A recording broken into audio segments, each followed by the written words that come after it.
Whoa, Max. This is my video, so shouldn't I be doing the opening shred?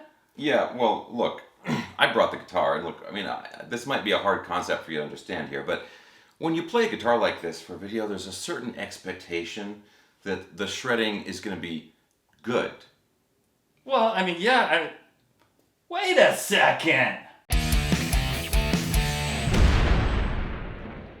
Hey guys, look who it is, back again, once again, on the Bald Shredder channel, none other than Guitar Max himself. Hey guys, how's it going out there? Now Max, I have a really important question for you. Yes. Are you in fact subscribed to the Bald Shredder YouTube channel?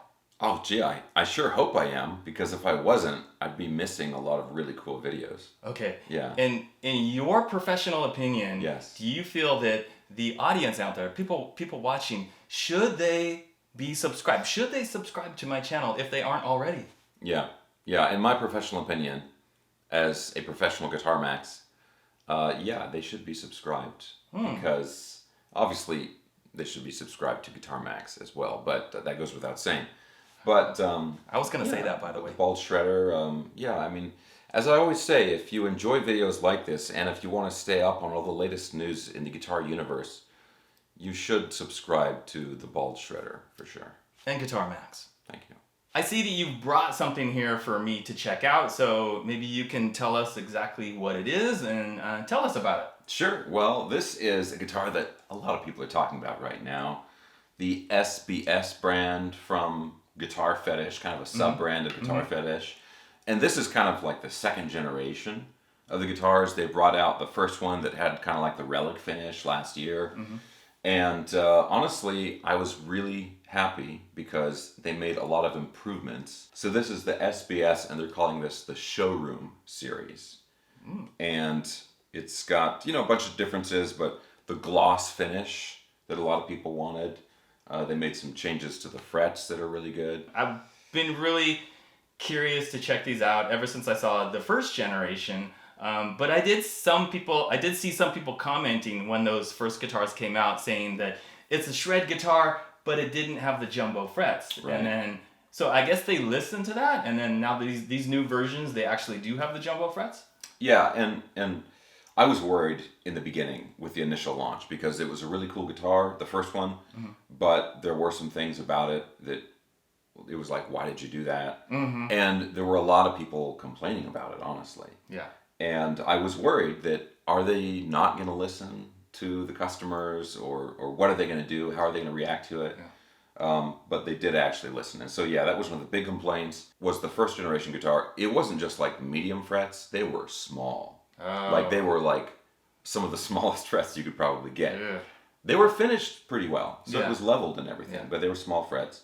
So it was like, please put jumbo frets on that guitar. You know, the finish was really a big deal too, because they only had relic finishes. Oh, I see. And arguably, it wasn't the best relic finish even.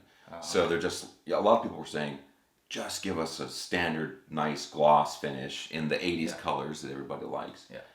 And they did that. And the best thing is, it's still under $400. So they were able to keep the price down even while making some improvements. But why don't you take a look at it? Tell me what you think. Cool. Yeah. So yeah, I mean, I was really curious. Ever since the first guitars came out, but then when you did the video on this one and you talked about the improvements, and I was like, okay, yeah, my curiosity factor went way up. So I see we've got like, the roasted maple neck and then the jumbo frets. And I do have to say, guys, the neck, not only is it roasted maple, it's got the thin neck profile, which everybody knows is what I love. I love that thin neck with the jumbo frets. 2 humbuckers. So there's a lot on this guitar that like calls out to me. Like as far as the kind of things that I like, which is the 2 humbuckers. It's got that dinky shape, which is my favorite shape. Of course, you can see I have a million dinkies. The volume and the tone, and then there's just a 3-way blade. Yeah, 3-way blade. Great. And yeah. Coil splitting splitting on these humbuckers. Okay, very cool, very cool. And I really like this as well. And I wish all guitar companies would do something like this, where they get rid of that corner and just put the less wood contour there. Yeah, it just makes it easier for the upper fret access. Now the bridge. Yes. Now, there's been a little bit of like controversy. I don't know if I should say controversy, but some question about like, what is this exactly? Yeah. It is a Floyd Rose, but like, is it a genuine? Is it a real? Is it authentic? Like, what Floyd Rose is it? The confusion, I think, really comes from, and I talked about this in the video I did on it, is the way the sales listing, or the way it's written on the website. They like to use a lot of cool catchphrases and like marketing terms and things like that. And so yeah, it's genuine Floyd Rose, and it is a genuine Floyd Rose. It's a Floyd Rose brand bridge. But sometimes people hear genuine and they think original Floyd Rose, or they think high-end Floyd Rose. And this is the base model Floyd Rose bridge. It's the same bridge that comes on like the Squier guitars that have the active pickups and kind of more shredder guitars. It's also the same bridge that comes on the base model Jackson guitars, like the JS32 series. It is the base model. It's the low end for sure. All right, well, I think I want to plug it in and play it for a couple of minutes here, and because I'm really been dying to check this out. All right, let's do it. Yeah.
Okay, so after you've played it, what do you think?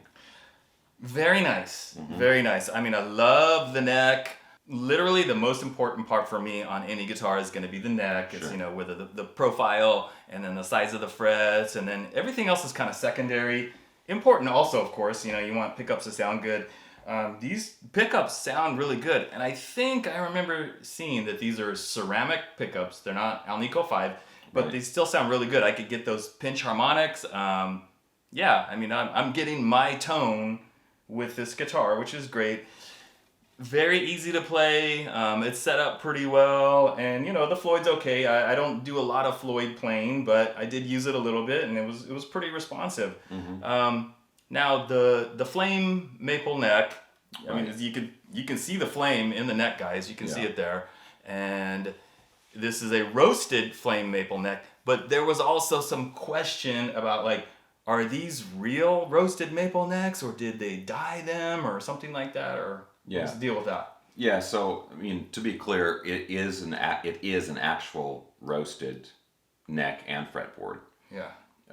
And I actually learned a little bit more about this since I did my video, but the source of the confusion was two things. Part of it was the way it was written in the listing, because they put roasted finish, and they put finish in quotes. And so people saw that and they thought, oh, well, it's just they're spraying something on the neck to make it look darker, make it look like it's roasted.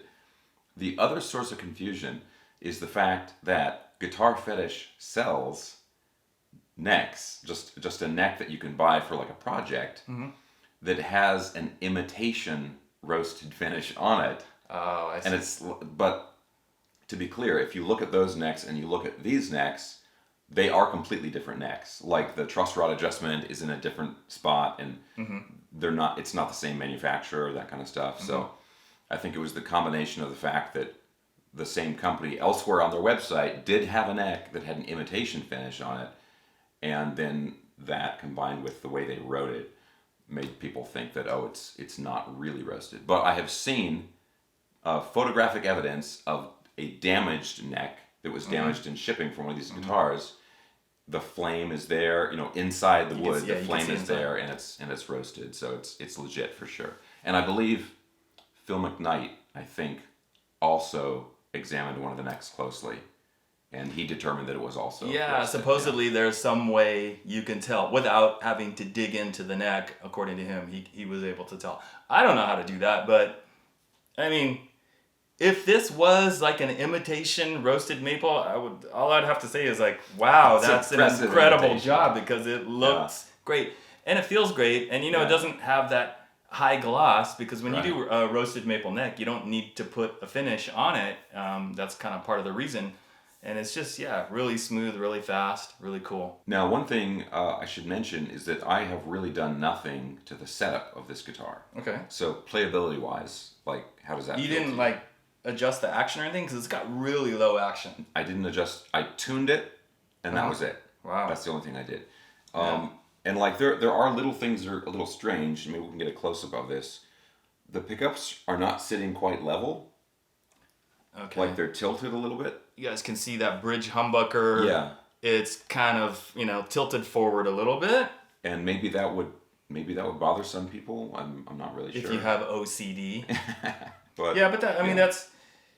If this was my guitar and like that, wow, that really bugs me. It's really not that hard to fix it. I would take the strings off, take the screws out, and see like what's under there, what's holding the pickup up. Yeah. And maybe you need just a foam or something. Yeah, you might even maybe just loosen the screws on each side and then just kind of hold it straight and retighten the screws. But it would be a pretty simple fix either way. I mean, I think the big thing to remember for me is that this is, compared to like a nice Charvel or something, I mean, this is 75-80% of guitar compared to a guitar like that, but for less than $400. I mean, it's just it's kind of amazing how cool of a guitar you're getting for that money. And if you were really serious about I want it to be perfect, you could get this guitar. You could drop in a different bridge, maybe like a Gotoh Floyd Rose or a Schaller or something like that. That's like a good value but a great bridge.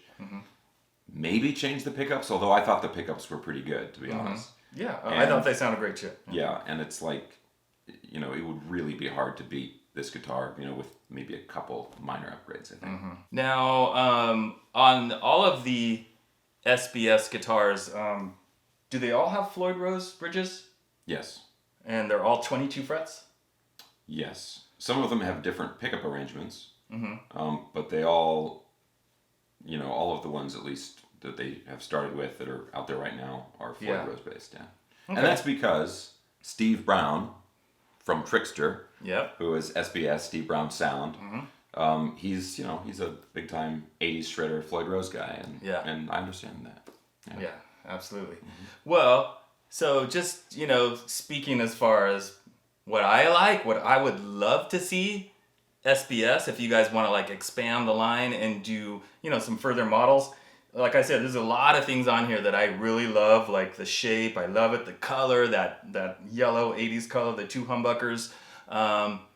You probably know where I'm going with this. I know where I would love to see a hardtail version for all the hardtail guys out there like me. And then maybe even think about, going to 24 frets or just have some different models. I love a 24 fret, two humbucker hardtail. That's kind of my ideal guitar. So, SBS, maybe you guys might want to do that in the future. From what I can tell, though, I mean, these guitars are super popular, and it helps that they made 10 different colors, which is really cool. And they're all radical 80s colors, which is great. They've got a really cool purple, red, green, all that stuff. Bright colors. Yeah. And it's cool to see that Steve, this is his guitar brand, SBS. And, I see him on Instagram and Facebook and YouTube and things like that. And he's playing these guitars. It's not just I'm going to put out this line of guitars through Guitar Fetish. These are actually the guitars that he's using in his live shows that they're doing Trickster shows, and he's in more than one band, and he's out there using these and all the time. And I will say one little detail here.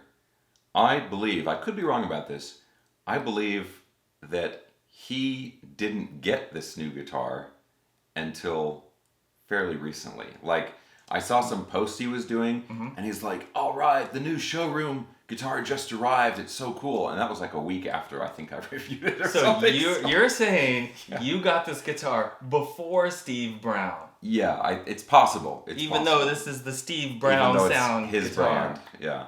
Well, maybe he was out on tour and they Yes. couldn't get it to him because, Right. he's going from city to city. Things like that happen. Yeah. So what are you gonna do?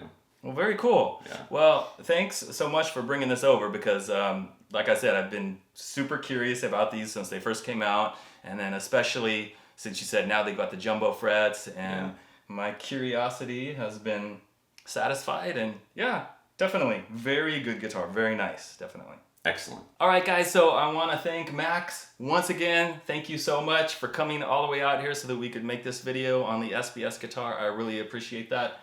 And No problem. guys, thank you for watching, and we will see you in the next video.